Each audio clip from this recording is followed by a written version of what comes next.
At a family celebration, my mother-in-law handed out gifts to all the grandchildren. But for my son, there was nothing left, she said with a smirk. My husband, who had never believed that his mother disliked our son, did something no one expected. Before we continue, please write in the comments where you're watching this video from. Enjoy the story. Marina watched her mother-in-law out of the corner of her eye, trying not to draw attention. Lyudmila Semyonovna sat in her favorite armchair, upholstered in faded velvet, sipping tea and staring at the TV screen. The news was discussing politics, but Lyudmila Semyonovna seemed more interested in the pattern on her teacup than in what was happening around her. Kirill, her grandson, was sitting on the rug, engrossed in assembling a construction set, but apparently he didn't warrant her attention. It wasn't the first time. Marina had long noticed a coldness, bordering on complete indifference, toward Kirill. Lyudmila Semyonovna treated Anechka, the granddaughter from her eldest daughter, entirely differently. Anechka always received the best gifts, the warmest hugs, and the longest conversations. But Kirill? It was as if he were invisible. Marina sighed. She couldn't understand why this was happening. Kirill was just as much a grandchild as Anechka, just as loved by her and Igor. But for Lyudmila Semyonovna, there seemed to be an invisible wall that Kirill couldn't break through. Marina glanced at her husband. Igor was sitting at the kitchen table, buried in his laptop, working. He was always working, from morning till night, to provide them with a decent life. Marina understood and appreciated it, but sometimes it felt like he was too busy to notice what was happening around him. "Igor," she called softly. He looked up from the screen. "What, darling?" "Don't you see how your mother treats Kirill?" Igor frowned. "What do you mean?" "Well, it's like she doesn't even see him. She always gives more attention to Anechka, always." "Marina, come on, you're exaggerating. Mom treats everyone the same." "No, Igor, she doesn't. I see it, and Kirill feels it too." Igor rubbed the bridge of his nose wearily. "Marina, please don't start. I've got a ton of work right now. I don't want to get into this. You're just overthinking it." Marina fell silent, realizing arguing was pointless. Igor always reacted this way, denying the problem, pretending nothing was wrong. It was easier for him to turn a blind eye than to admit his mother could be unfair. Anechka's birthday was approaching. Lyudmila Semyonovna was planning a grand celebration, inviting all the relatives, friends, and acquaintances. Marina knew her mother-in-law would go all out. For Anechka, she spared no effort. Marina was anxious. She dreaded that day, fearing the same pattern would repeat itself. She feared seeing disappointment in Kirill's eyes, feared he would feel unwanted and unloved again. "Maybe I should talk to your mom?" she asked Igor one evening when Kirill was already asleep. Igor shook his head. "Don't. You'll only make things worse. She'll get offended, and it'll be even harder. Just try to ignore it. It's just one day." "One day that could leave a deep mark on a child's heart," Marina whispered. But Igor wasn't listening anymore. He was back to his laptop, immersed in a world of numbers and charts. Marina couldn't sleep that night. She thought about Kirill, Lyudmila Semyonovna, and Igor. She thought about how to protect her son from indifference and injustice. She knew she couldn't stay silent anymore. She had to do something for Kirill, for their family. The next day, Lyudmila Semyonovna called Marina and asked for help with the party preparations. Marina agreed, hoping for a chance to talk to her mother-in-law alone. When she arrived, Lyudmila Semyonovna was bustling in the kitchen, making her signature pies that Anechka loved so much. Marinochka, thank you for coming, Lyudmila Semyonovna said, without looking at her. I need your help decorating the cake. Marina silently took the cake and started decorating it, trying not to look at her mother-in-law, to hide her nervousness. You know, Marinochka, I'm so glad Anechka is such a smart and beautiful girl, Lyudmila Semyonovna said suddenly. She's just like me. Marina stayed silent. And Kirill? Well, Kirill's a good boy, but he's not quite like Anechka. Marina felt anger rising within her. What do you mean by that, Lyudmila Semyonovna? Oh, nothing special, just stating a fact. Do you think Kirill is worse than Anechka? I didn't say that. They're just different. But you treat them differently. You love Anechka more than Kirill. Lyudmila Semyonovna turned away and started washing dishes. That's none of your business. It is my business because Kirill is my son, and I won't let you treat him like this. You don't understand. Anechka is a special girl.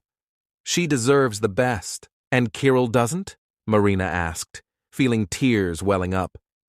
Lyudmila Semyonovna said nothing. Marina couldn't hold back anymore. You just don't want to see him. You ignore him. You don't love him. That's not true, Lyudmila Semyonovna exclaimed. Then why do you treat him like this? Why do you always favor Anechka? Why do you never say a kind word to Kirill? Lyudmila Semyonovna lowered her head. I don't know. You need to change that. You need to love Kirill as much as Anechka. He deserves it. I'll try, Lyudmila Semyonovna whispered. Marina didn't believe her. She knew Lyudmila Semyonovna wouldn't change. She had lived with her biases and prejudices for too long. On Anechka's birthday, Marina braced for the worst. She dressed Kirill in his favorite suit to boost his confidence. She tried to smile and be friendly with the guests, but inside she was tense and wary. The party was in full swing. Lyudmila Semyonovna's house buzzed like a stirred beehive. Children squealed with delight, chasing each other between the tables. Adults, relaxed by alcohol and casual conversation, seemed content. Anechka, in her fluffy pink dress, was the center of attention, like a little queen. Marina watched her from a distance, feeling anxiety build inside her. Kirill stood off to the side, pressed against the wall, observing the festivities. His eyes, usually sparkling with mischief, were now dull and sad. Marina tried to smile at him, but he only nodded slightly, as if avoiding attention. She wanted to go to him, hug him, and tell him everything would be okay. But she knew words wouldn't help. He needed more than comfort. He needed fairness. Finally, Lyudmila Semyonovna, beaming with pride, announced the highlight of the evening, the gift-giving. The children froze in anticipation, and adults pulled out their phones to capture the moment. Anechka approached her grandmother first, receiving a huge box tied with a golden ribbon. She squealed with joy, tearing open the wrapping to reveal a doll she'd long dreamed of. Then, the other grandchildren stepped forward, each receiving a carefully chosen gift, a new construction set, a gaming console, or trendy clothes. Lyudmila Semyonovna handed out gifts generously, showering each child with a radiant smile and kind words. Marina watched, her anger growing. She saw Kirill standing aside, head down, avoiding the scene. She wanted to stop this farce, to scream at the top of her lungs, but she held back, hoping Lyudmila Semyonovna would realize her mistake and make it right. But no miracle happened. The last gift was given. The last child received their share of joy. Lyudmila Semyonovna scanned the crowd, as if ensuring she hadn't forgotten anyone, and prepared to end the ceremony. "Mom, what about my gift?" Kirill asked quietly. Lyudmila Semyonovna froze, caught off guard. She looked at Kirill standing in the corner, and a flash of irritation crossed her face. "Kirill," she repeated loudly, so everyone could hear. "There's nothing left for Kirill. He already has everything he needs. He's a spoiled boy, always getting whatever he wants." A tense silence fell over the room. The children stopped making noise. The adults froze, staring at Lyudmila Semyonovna. Even Anechka, usually so lively, went quiet, as if sensing something was wrong. Marina felt her cheeks flush with embarrassment, anger, and pain for her son. She couldn't believe Lyudmila Semyonovna would say such a thing in front of everyone, humiliating Kirill and painting him in such an unflattering light. She wanted to retort, to say something sharp and biting, but no words came. Her throat tightened with hurt, and she just stared at Lyudmila Semyonovna, unable to believe her ears. Kirill didn't cry. He didn't react to his grandmother's words at all. He simply lowered his head further and slowly walked to another room, as if trying to escape everyone's gaze. He made no sound, shed no tears, just left, as if he'd never been there. That moment was a turning point. It was then that Igor, who had been silently watching, realized the full extent of the emotional wound his mother had inflicted on his son. He saw not just hurt, but a deep, unhealing scar caused by his own mother. He saw his son, a small, defenseless boy, humiliated by someone who should have been closest to him. In that moment, all of Igor's doubts and hesitations vanished. He could no longer stay silent or ignore what was happening. He could no longer let his mother ruin his son's life. Igor stood up and took a deep breath. All eyes were on him. Lyudmila Semyonovna looked at him in confusion, as if she didn't understand what was happening. Marina held her breath, wondering what he would say. "Mom," Igor began, his voice firm and resolute. "I've stayed silent and tolerated your treatment of Kirill for a long time. I hoped you'd come to your senses and change. But today, you crossed every line. You publicly humiliated my son and wounded him deeply. I can't forgive that." Lyudmila Semyonovna tried to object, but Igor raised his hand to stop her. "No, Mom, hear me out," he continued. "You've always loved Anechka more than Kirill. I don't know why, and I don't want to know, but I can't let you treat my son like this. He's your grandson, just like Anechka, and he deserves the same respect and love." Igor paused to catch his breath. The room was dead silent. Everyone waited to hear what he would say next. "So, Mom," Igor continued, looking straight into Lyudmila Semyonovna's eyes, "if you treat Kirill this way, you're no longer part of our family.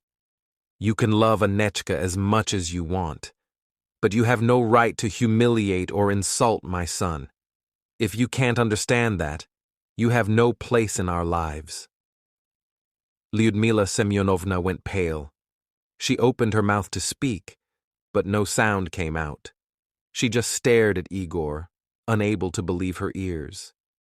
Igor lowered the microphone and turned to Marina and Kirill. "Let's go," he said quietly. "There's nothing for us here." Marina nodded, took Kirill's hand, and followed Igor. They left Lyudmila Semyonovna's house, leaving behind the noisy celebration and an offended mother. As they stepped outside, Kirill tightly gripped his father's hand. He didn't say a word, but Igor felt his son's gratitude for standing up for him. Marina looked at Igor with gratitude. She knew how hard it was for him to say those things to his mother, how much he loved her. But he did it for Kirill, for their family, and she was immensely grateful. They walked down the street, holding hands, like a small fortress shielded from the outside world. They left behind a past filled with hurt and disappointment, heading toward a future full of hope and love. That evening, Igor and Marina organized a small family celebration at home, just for the three of them. They ordered pizza, played Kirill's favorite music, and started dancing. After dinner, Igor pulled a large box tied with a bright ribbon from the closet.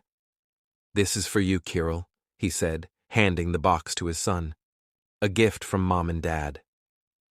Kirill looked at the box skeptically, then at Igor and Marina. "But Grandma said I already have everything," he whispered. "That's not true," Igor replied, hugging his son. "You have the most important thing, our love, and we want to give you as much of it as you need." Kirill slowly took the box and began unwrapping it.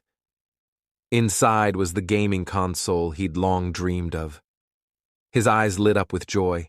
He hugged Igor and Marina, crying with happiness.